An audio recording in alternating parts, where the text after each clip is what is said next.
everybody. Welcome to Life-Giving Farm. Haven't been on the YouTube for a long time now.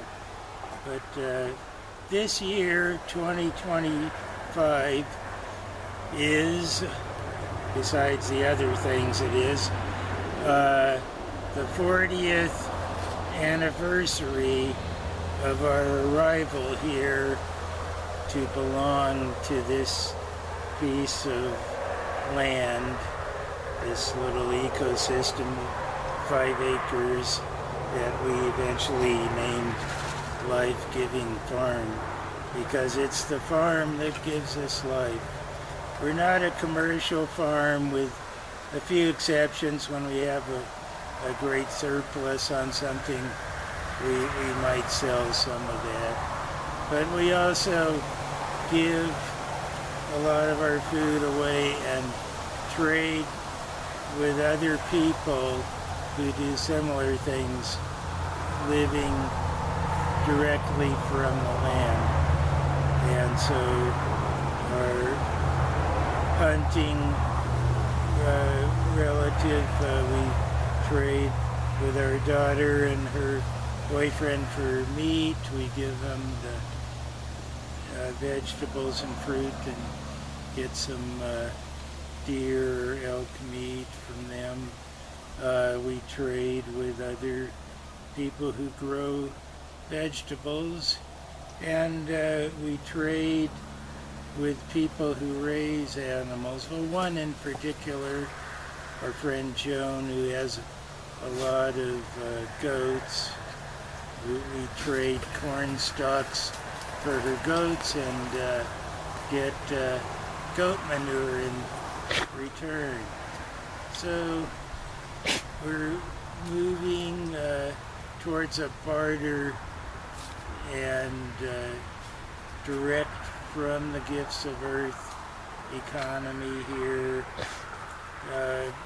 Our food intake now is well over half what we grow and what we gather in the wild, and what we trade for with other people who do the same. We're about 55% now. When we first started this attempt to live directly from the land, we were only at about 14%.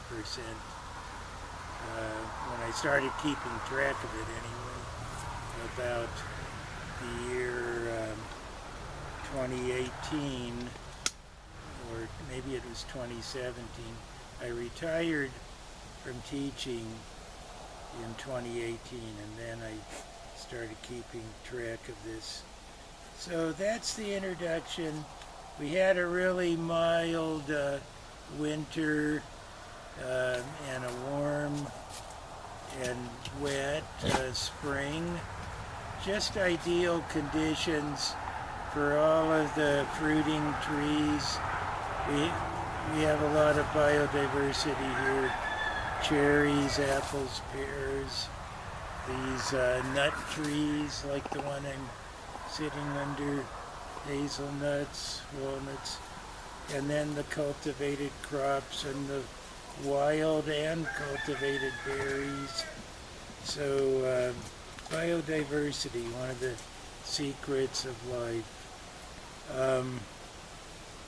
And so the last 2 years we had harsher winters, and last year the fruit didn't come from most of the trees. Very little fruit, and so all of that energy that was held back last year just burst through this spring with so many flowers on all the trees like I'd never seen before, and then that turned into fruit.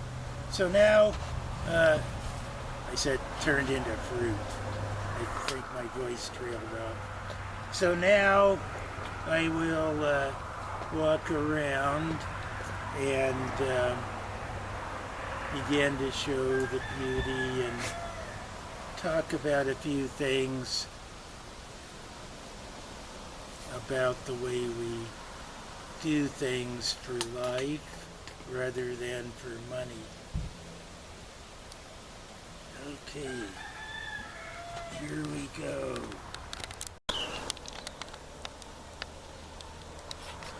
Even the crab apple became more bountiful than I've ever seen it. Now we've already picked the pears and plums down there, so I won't go down there. We'll go this way. This is the oldest pear tree already picked. The grapes, of which we have 3 varieties, they're starting to ripen, and the Concords, as you see, are turning blue, purple, bluish. This apple tree was the first to be picked early in August. The yellow transparents, the kind we make the applesauce with. And over here is our juice apples up there that are mostly picked now. There's still a few unripe ones to pick. So, and then besides, oh, yes, look at the old garden. We've got several plots and a couple of main locations. And that building there is where we dry herbs. It was our first greenhouse originally, and now it's just an herb drying place. But I was going to say, besides the Concords, we have the red table grapes, sweet grapes that are just starting to ripen. We've actually picked a couple of bunches. Like, there's a bunch down there that looks like it's almost ready.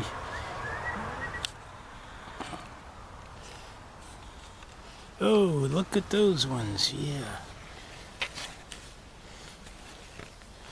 Nice.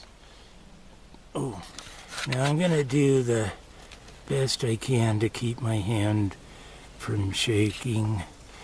It's just old man stuff. So I will use 2 hands. When I just use my right hand, everything shakes, and that's how I spill coffee on myself sometimes. Okay, there you go. And the beautiful hills and mountains. We live on the northern Rockies on the Salish and Kootenai lands, and came here in 1985 to be a teacher and a learner at the Tribal Alternative High School here. And I think I've learned so much more than I could ever teach. Here. There's the Honey Crisp apples, which are the second to the last of our varieties to ripen up, and they're coming along nice. So now we'll go into that part of the garden.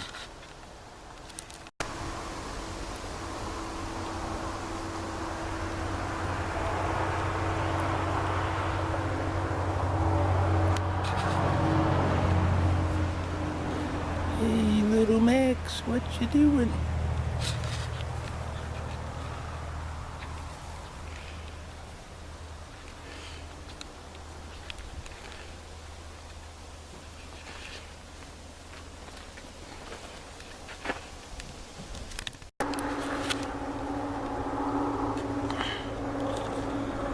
I think I didn't say that we're now in mid-September and we haven't had anything nearing a frost at all.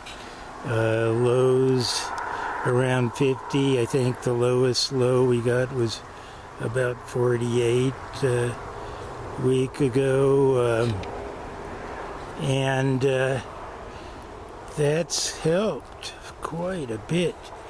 We usually have a frost at least by the end of September, and we're still getting days in the 80s, and been a hot year as it has been around the world, you know. Okay, so lots of diversity. When we first moved here in 1985, this area was an old horse pen, and there's nothing growing here, like all the trees I showed you and all that I will show you. We planted, or they planted themselves from propagating naturally by seeds with the help of the birds and everybody.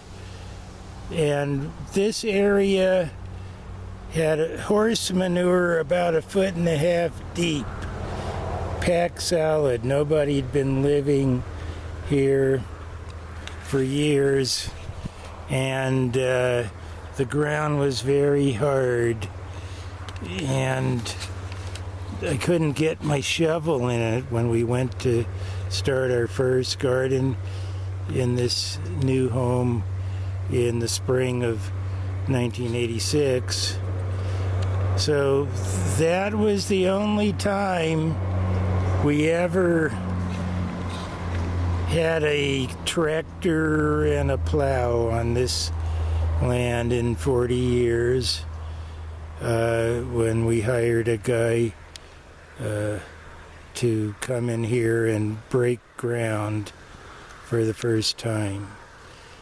And even with his tractor and plow, it was hard, but then the final effect was this beautifully rich soil that was mostly horse manure, and we were off to a good start from that. Here's our other grapes, the green table grapes. Very sweet. It's hard to walk past this without grabbing a few, which I will do right now. They're so delicious.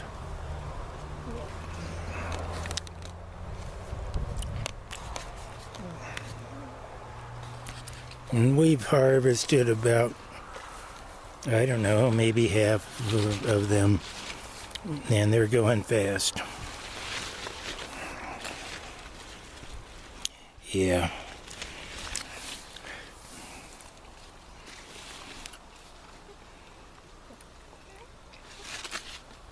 And then right here is our most prolific hazelnut tree, or filbert tree as some people call them. And this year has just outdone itself from all the previous years. Just thick with clusters of nuts.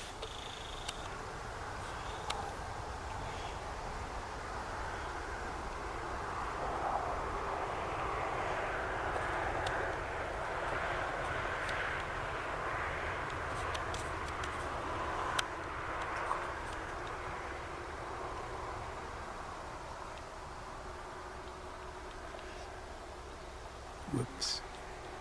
I'm going to try not to do that fast panning stuff again.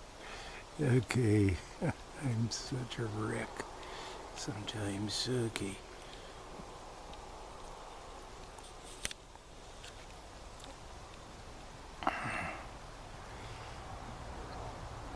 Oh, beautiful. How do you get it to focus? Okay, that's pretty good, I guess. And in the strong winds, the nuts fall to the ground, and I pick them up with one of those grabber tools that people used to get things off the high shelves sometimes, but us old timers use it because it's hard to bend over or get down on our knees and pick things up. Just noticed my battery's going down. I don't have to talk about everything. These are wild sunflowers, native sunflowers, and then we have some over there that are cultivated, larger ones too. And everywhere here we have the wild, natural interfacing with the human planted cultivated materials. So it's a real interface, symbiotic and harmonious, as all life was meant to be.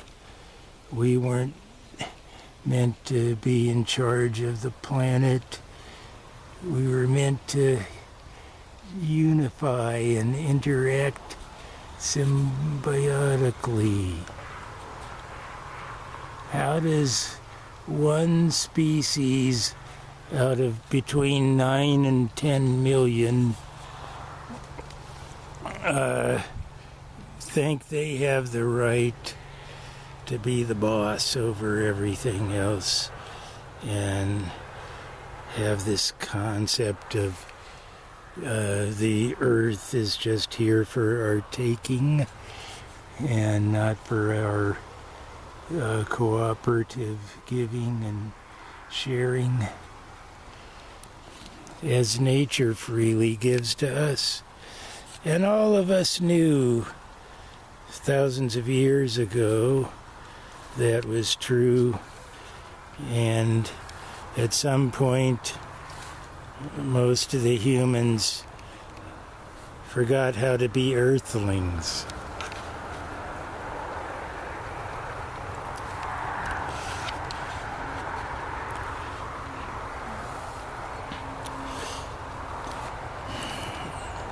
And we have a lot of wild herbs that people call weeds interacting with everything else. And, you know, we reduce their numbers only when they're crowding everything out. But when everything's mutually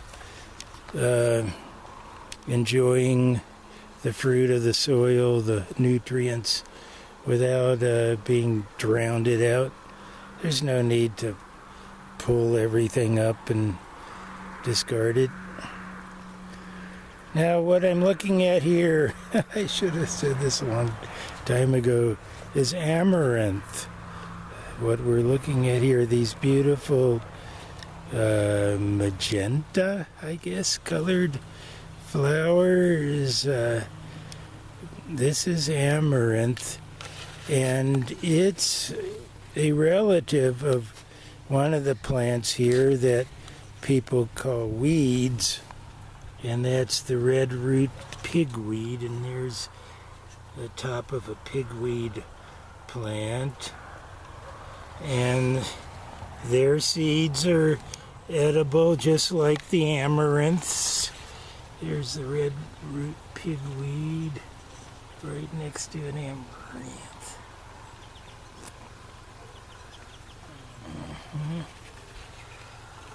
And we're new to cultivating this amaranth, and we will be harvesting these seeds. As you can see, they're developing. So the flowers, as in everything else, turn into seeds. And at some point we'll gather them.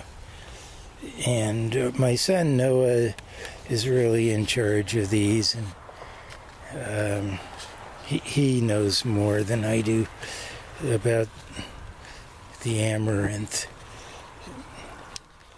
And so we're going to have another lesson in food harvesting and preparation, something we haven't done before, amaranth. And Noah also planted these green amaranths.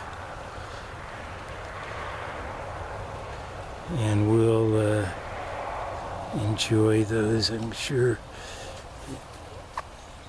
And, we're okay with the birds and insects and whoever else wants to share with us.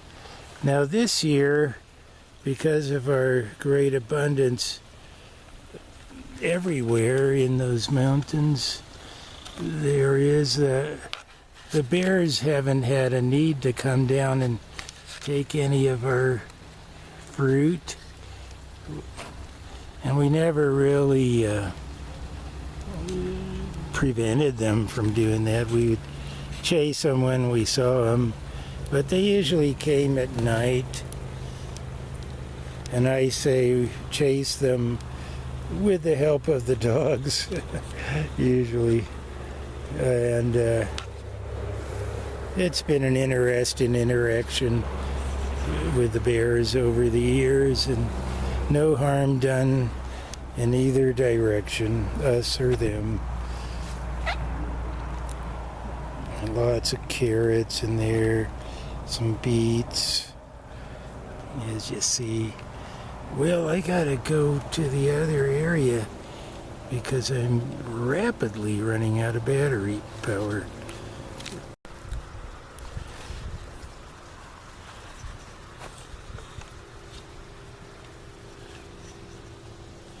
So our extension of the garden from several years ago, I don't know, 15, 20 years ago, out to this area. And again, biodiversity. We come to the beans first, and you see beyond the beans there, the popcorn, and to the left of that, the tomatoes and tomatillas, and more wild crops. Oh, I didn't show the choke cherries in between the hazelnuts there. Well, can't really remember everything.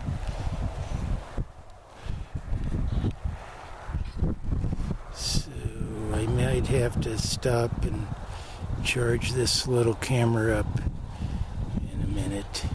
There are 0 bars of power showing on the screen. And then out there is a string fence that we put up to just kind of slow down the deers and keep most of them out. There have been 2 of them that persist and come in, and you can see they have eaten the tops off of some of the bean plants, but there's still beans underneath. Let's go over where that's real visible here.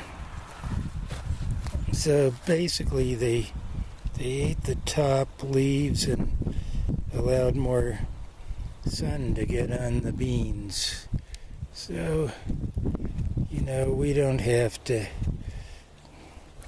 destroy life to protect the bounty, or if it ever became a big problem, I suppose I could call our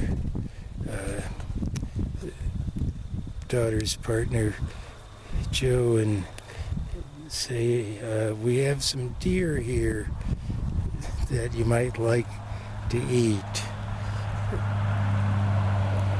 Anyway, but 40 years here, I'd say the deer have not done hardly a lick of damage to anything in 40 years. We don't have big fences or anything like that. And the string ones we only started putting up this year as the deer became more comfortable being around us. We have some little pumpkins.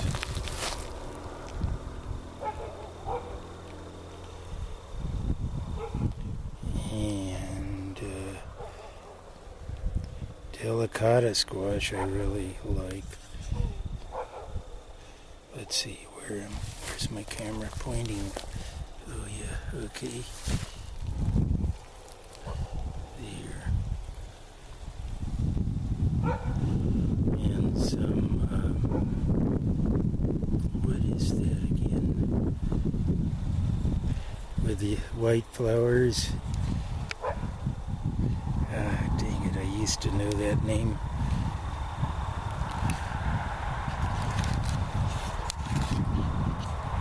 Well, I'm gonna stop now and recharge the camera. It acts like it's still working, but buckwheat, that's the word, buckwheat, yeah. And then we'll look at a couple of more items after I charge this up.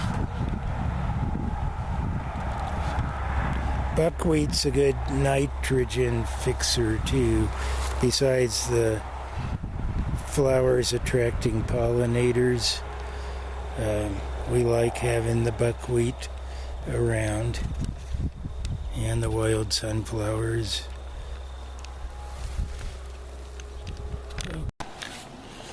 Okay, all charged up and ready to go again.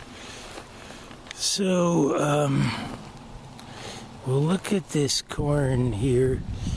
I just harvested a bunch of it yesterday, but the thing about harvesting when you're just growing food for life and not for money, and you're not dependent on using machines to do large tracts of land, monoculture for miles or something like that, is you get to know your plants and touch them and spend time with them and treat them as individuals, and each ear is an individual. So when you're working just with your hands, you can leave the ones that aren't ripe yet and just pick the ripe ones. So I'll show you the difference here. So here's a pretty ripe ear. I left it yesterday when I picked because the color isn't completely dark on all the way to the tip, but it'll be in the next picking. And then let's see, is this one the same? Yeah, same thing. Beautiful color, but the red there needs to get a little bit darker. And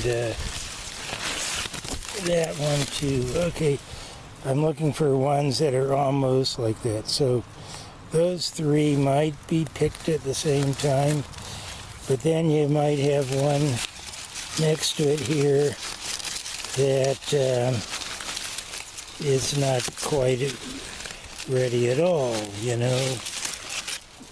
And I'm trying to find one like that.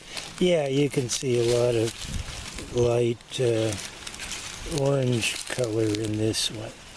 So if I were to come through with a big harvester machine just pumping out CO2 and with my diesel exhaust and giant metal claws ripping everything up, I would get the ones that are ready and the ones that aren't, and have to calculate reasonable loss and beneficial profit and whatever they do, however they measure that, however they account for what they waste and what they don't learn too by using machines, and instead of walking with your corn and getting to know each plant and which ones weren't getting enough water and needed a little more, and all of the particular individual circumstances of each plant, you lose that with the machines.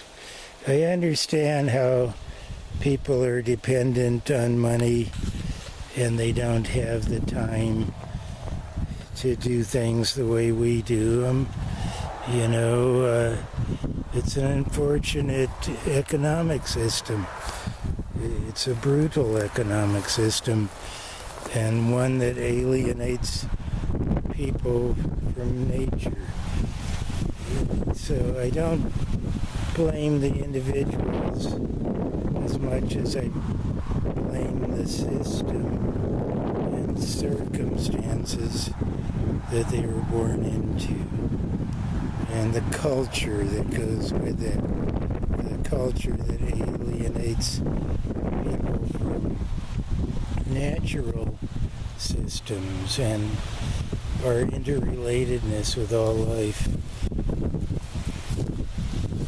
Now you can see why they don't pick tomatoes with machines, at least not that I know of, unless they're making some kind of AI robots that'll do it. I don't know, the world's just so incredibly degenerating. But maybe this is the year when people will finally wake up and say, we got to take another look at some things that we thought were just fine and benign, but they're not. And anyway, so yeah, you get farm laborers to pick tomatoes, right? Because a machine can't go through. There would be so much waste if they tried to do this with a machine. And they're delicate, more so than husked corn. Bunch more tomatoes. So we're happy for this good year. Good year in nature. The unnatural world, of course, is having a horrific year. And the horrible aspects of humanity are seemingly competing with each other to see who can be the worst and get away with it. So that's a study in contrast. What nature is doing and what humans, the most destructive of the between 9 and 10 million species on the planet, are doing. Well, I guess we can go over there and take a quick look at at the greenhouse. Sorry about my shaky hand. I keep forgetting to use two hands.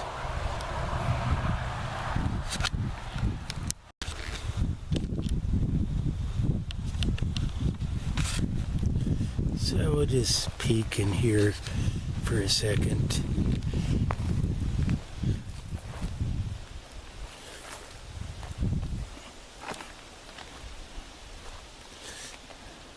Some crops do better in this kind of controlled environment, especially when you're up in the usually frozen north, the northern Rockies. So there's some nice healthy peppers there, and some melons over in that bed. This little cantaloupes. And then way in the back there's some more watermelons, and then this corn. This corn is Pueblo Powaki blue corn that was gifted to them from their neighbors and relatives at Pueblo Tesuque a long time ago to help them get back into the corn tradition, and then they started selling it commercially, and that's how I got it.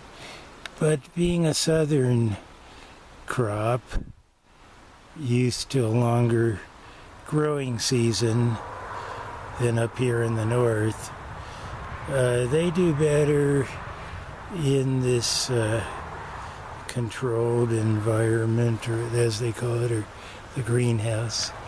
Now that greenhouse, you see the rafters there are 13.5 feet high in the middle. So some of this corn is about 12 feet, some 11, and maybe a little shorter. It does very well in here. That's pretty tall corn. And even when I used to grow this outdoors, these ears are always robust, very large ears. Put my hand next to this one right up. I don't know if that works. Yeah, you can see that's a nice long ear. And there's some even bigger. Now this, we've picked already about half of them. There's still some developing. So we'll get this corn finished picking before the popcorn, the Dakota popcorn outside. Whoops. Sorry about the shaky hand. Okay, that's enough, and we'll have that celebration of 40th anniversary here pretty soon, sometime within the next couple of weeks, and have people over and make some apple cider. So maybe we'll get a little video of that.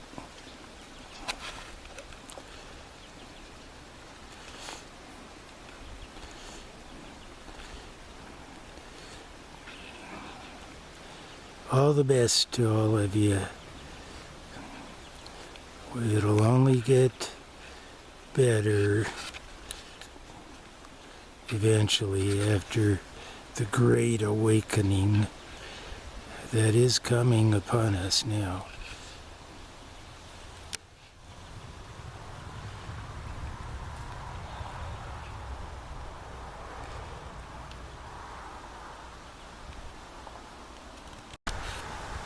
Oh yeah, you might have seen this at the beginning of the video. Some of the beautiful Dakota popcorn I picked yesterday, and I'm getting it ready for braiding and drying. Got this much left to do until we pick more, which we surely will do.